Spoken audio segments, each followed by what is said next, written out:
this কটেজগুলো তৈরি করা Oh হয়েছে no, এখান থেকে ভাই! আরেকটু দূরে দূরে। এটা আমি কি করলাম? এখানে এলে নৈশব্দকে উপভোগের পাশাপাশি মিশে যাওয়া যায় তো ভালোভাবে। গাইস আজকে আমরা খেলতে চলেছি একটি স্ক্যারি গেম।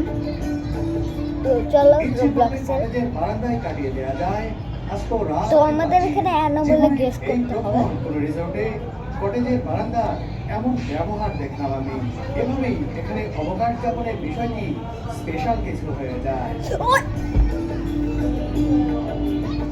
আর এই স্পেশালিটির কারণেই এখানকার পাঁচটি কটেজ পিছন থেকে- সবসময়ই বুক থাকে। আপনারা এখানে আসতে চাইলে বুকিং এর জন্য আগে ভাগে পিছন থেকে যোগাযোগ স্কুইড করতে গেম পারেন। সং বাজতেছে। আস্তে আস্তে অনেক পিছনে করি। ও!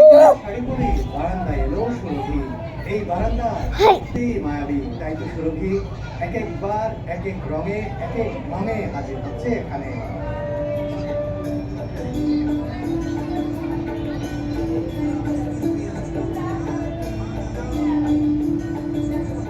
কটেজের বাইরে এসে আরো প্রাণোচ্ছল হলো সে।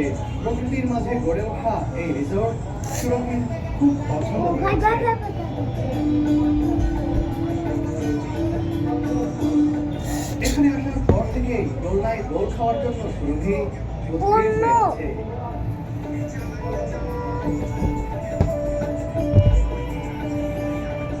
পরবর্তী বেলায় মনের সুখে দোল বসে অনেকক্ষণ। আমি আর বাদ যাবো কেন? সুরভির সাথে দোলনায় দুলতে দুলতে পিসি মনটাও ভাঙা ফেলাইছি। দুলে উঠলো। পিসি ছিল এখানে ভাঙে গেছে ওখানে মারতে মারতে। ভাই রে কি ছিল? ইকোসেন্স রিসোর্টে এখন অনেক টাকা দিয়ে পিসি কিনতে হবে। Tata bye bye. লগ্ন কেমন সেটাই দিন ভালো না।